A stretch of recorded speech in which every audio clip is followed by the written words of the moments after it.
ان کے لیے یہ علم الکلام میں ایسی چیزیں ہیں کہ شاید ایک مسلمان بندہ اس کو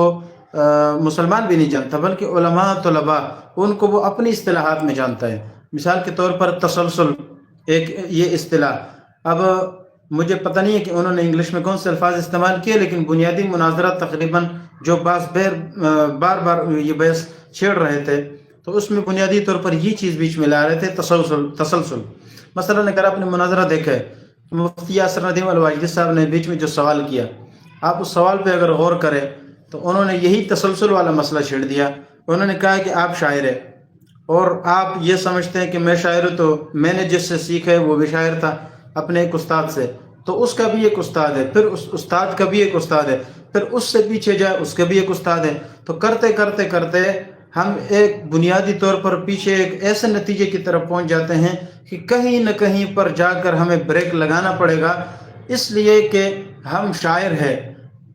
ہے، اس لیے ہمیں پیچھے کہیں نہ کہیں پر بریک لینی پڑے گی، جس کے بعد ہم یہ ثابت کریں کہ بھئی وہ شاعر تھا اس لیے ہم شاعر ہیں، ہم شاعر اس لیے ہمارے بعد والے شاعر ہیں، ان کے بعد والے شاعر ہیں۔ تو یہ وجود، اس چیز کا وجود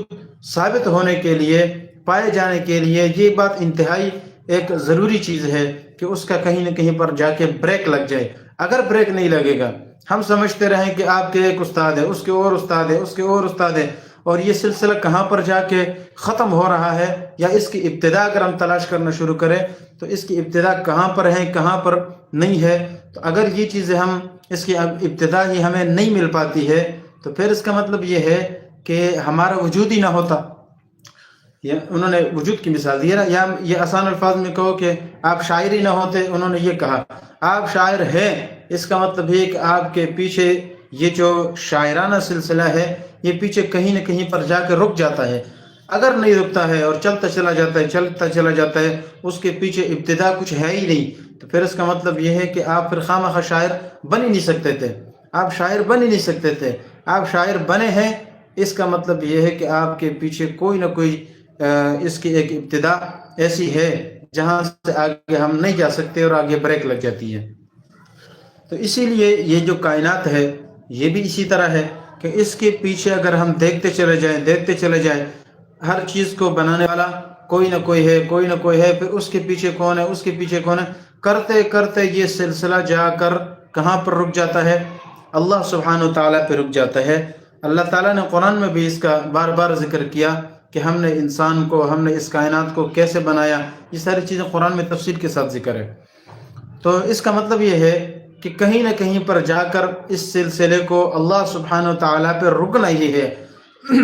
ورنہ تو اس دنیا کا وجود ہی ہمیں نہیں ملے گا اگر ہم کہیں کہ نعوذ باللہ اللہ کے علاوہ کوئی اور خدا بھی ہے، پھر اس کا بنانے والا بھی ہے، پھر اس کا بنانے والا بھی ہے۔ اور یہ صاف بات ہے کہ خدا کس کو کہتے ہیں؟ خدا وہ ہوتا ہے کہ جس کو کوئی پیدا نہ کرے، لم یلد ولم یولد۔ قرآن میں اللہ تعالیٰ نے بڑے دو ٹوک الفاظ میں ذکر کیا نا، آپ سورہ اخلاص پڑھے تو آپ کو پتہ چلے گا۔ قل هو اللہ احد، اللہ تعالیٰ نے فرمایا کہہ دو کہ اللہ ایک ہے۔ کیوں؟ اس لیے کہ اگر اللہ دو ہوتے، نعوذ باللہ من ذالک، تین ہوتے، چار ہوتے، اس سے بھی زیادہ ہوتے، تو معاملات خراب ہوتے، یہ دنیا کا نظام نہیں چل پاتا۔ اس لیے لازمی ماننا پڑے گا کہ خدا ایک ہے۔ اس کے قرآن میں اللہ تعالیٰ نے ایک مثال بھی ذکر کی ہے، لو کان فیہما آلہۃ الا اللہ لفسدتا۔ اللہ تعالیٰ فرماتے ہیں اگر اس کائنات میں اللہ سبحانہ و تعالیٰ کے علاوہ کئی الہ ہوتے، بہت سارے الہ ہوتے، تو یہ جو کائنات ہے، زمین آسمان ہے، ان میں فساد آ جاتا، یہ نظام درہم برہم ہو جاتا، یہ کائنات تباہ ہو جاتی۔ کیوں تباہ ہوتی؟ اس لیے کہ خدا اس کو کہتے ہیں جو قادر مطلق ہو، خدا اس کو کہتے ہیں جو عاجز نہ ہو، جو کمزور نہ ہو، جو اپنی بات منوا سکے، اس کو خدا کہتے ہیں۔ میری بات سمجھ آ رہی ہے نہیں آ رہی؟ ساتھ آپ کمنٹ میں کریں اور آپ بتائیں کہ بھئی یہ بات ہمیں سمجھ آ رہی ہے، بہت کام کی بات بتا رہا ہوں۔ اچھا، تو قرآن کیا کہہ رہا ہے کہ اگر کئی الہ ہوتے، آلہہ جمع کا لفظ ہے نا، بہت سارے الہ ہوتے، لفسدتا، تو اس پوری کائنات میں فساد آ جاتا۔ فساد کیوں آتا؟ میں نے بتایا کہ اللہ سبحانہ و تعالیٰ جو خدا ہے، خدائی کا تصور یہی ہے کہ ایک خدا وہ ہوتا ہے جو قادر مطلق ہو، جو قوت والا ہو، طاقت والا ہو، کمزور نہ ہو، عاجز نہ ہو۔ جو ایسا نہ ہو کہ کسی کی بات کے آگے جھک جائے، اگلا اس سے بات اپنی منوا سکے اور یہ اپنی بات منوا ہی نہ سکے، یہ خدا نہیں ہوتا ہے، عاجز نہیں ہوتا ہے، کمزور نہیں ہوتا۔ اب اللہ تعالیٰ نے بڑی زبردست مثال دی ہے۔ اللہ تعالیٰ ارشاد فرماتے ہیں کہ اگر بہت سارے خدا ہوتے تو پھر بھی کیا ہوتا، زمین آسمان میں فساد ایسے آتا کہ آپ مثال کے طور پر مان لیتے ہیں، بالفرض والمحال مان لیتے ہیں کہ ایک خدا نہیں بہت سارے خدا ہیں، تو پھر دیکھیں الحمدللہ آج بارش ہوئی ہے، میں بارش کی مثال دے رہا ہوں۔ اگر ایک خدا کہتا کہ میں نے بارش برسانی ہے تو دوسرا کہتا کہ نہیں جی بارش تو نہیں برسانی ہے، کہے گا نہیں برسانی ہے، اگلا کہتا نہیں برسانی ہے، بات سمجھ آ رہی ہے؟ اچھا یہ کہتا ہے برسانی ہے، وہ کہتا ہے کہ نہیں برسانی ہے، تو اب ٹاکرا ہو گیا دو خداؤں کا، صحیح ہے؟ اب دو خدا آپس میں ٹکر رہے ہیں اور ان کا مقابلہ ہو رہا ہے، مقابلہ بازی اس بات پہ ہو رہی ہے کہ بھئی ہم نے بارش کرنی ہے یا نہیں کرنی ہے۔ مثال کے طور پر جس خدا نے بارش کرنی ہے، اگر دوسرا کہتا ہے کہ نہیں کرنی ہے اور بارش ہو گئی تو پتہ چلا کہ دوسرا عاجز ہے، دوسرا کمزور آ گیا، دوسرے کی بات مانی نہیں گئی ہے، اور جس کی بات ہی نہ مانی جائے، جس کے سامنے جو اپنی بات ہی نہ منوائی جا سکے، جو اپنی اس خواہش کو پورا نہ کر سکے کہ بھئی میں نے بارش نہیں برسانی ہے یا میں نے بارش برسانی ہے، یہ کام اس کے ہاتھوں سے ہو ہی نہ، تو مجھے بتاؤ وہ کیسا خدا ہے؟ آپ سوچ سکتے ہیں نا کہ وہ خدا کیسے ہو سکتا ہے؟ پھر تو مثال کے طور پر میں ایک کام نہیں کر سکتا ہوں، میں آپ کو ایک مثال دیتا ہوں۔ میرا دل چاہتا ہے کہ میں ایک کام کروں، صحیح ہے، اور آپ کا دل چاہتا ہے کہ میں یہ کام نہ کروں۔ اب میں چاہتا ہوں کہ یہ کام کروں لیکن میں اتنا عاجز ہوں کہ وہ کام کرنے کے باوجود دل چاہ رہا ہے کہ میں کروں لیکن اس کے بعد بھی نہیں ہو سکتا،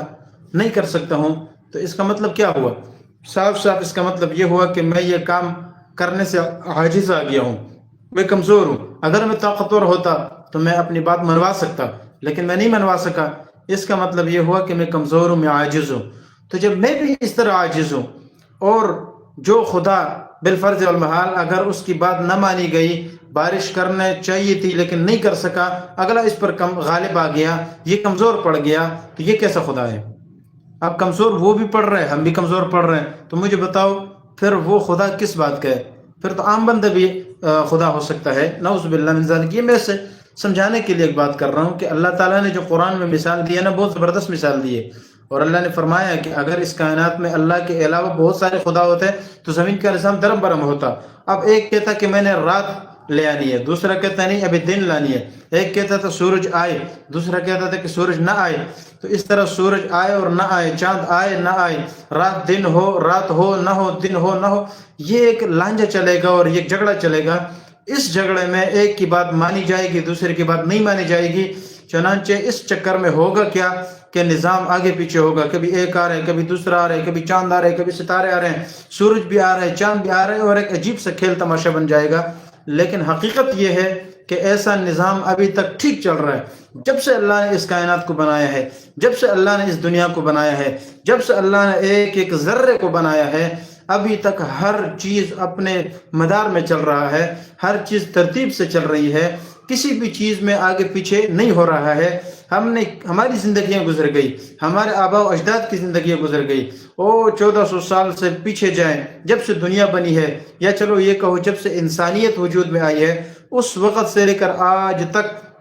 ہم نے کسی سے بھی نہیں سنا ہے یا کسی نے بھی ہمیں یہ نہیں بتایا ہے کہ بھئی کبھی سورج جو صبح نکلنا تھا وہ نکلا ہی نہیں،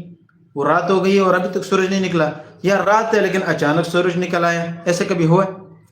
نہ آپ نے سنا ہے نہ ہم نے سنا ہے۔ اس کا مطلب کیا ہوا؟ اس کا مطلب یہ ہوا کہ ہر چیز اپنے وقت پہ چل رہی ہے، کل فی فلک یسبحون۔ اللہ تعالیٰ فرماتے ہیں ہر چیز اپنے مدار میں، اپنے ہی دائرے میں تیر رہے ہیں۔ اس کا مطلب یہ ہے کہ سورج اپنے وقت پہ آئے گا، سورج کے علاوہ چاند اپنے وقت پہ آئے گا، دن اپنے ٹائم پہ آئے گا، اور رات اپنی جگہ پہ آئے گی۔ یہ نظام صحیح کیوں چل رہا ہے؟ یہ اس لیے چل رہا ہے کہ خدا ایک ہے، وہ اپنی مرضی منوا رہا ہے، وہ جو چاہتا ہے کر گزرتا ہے، فعال لما یرید۔ اللہ جو چاہتا ہے کر گزرتا ہے، اس آگے کوئی بھی کچھ نہیں کر سکتا۔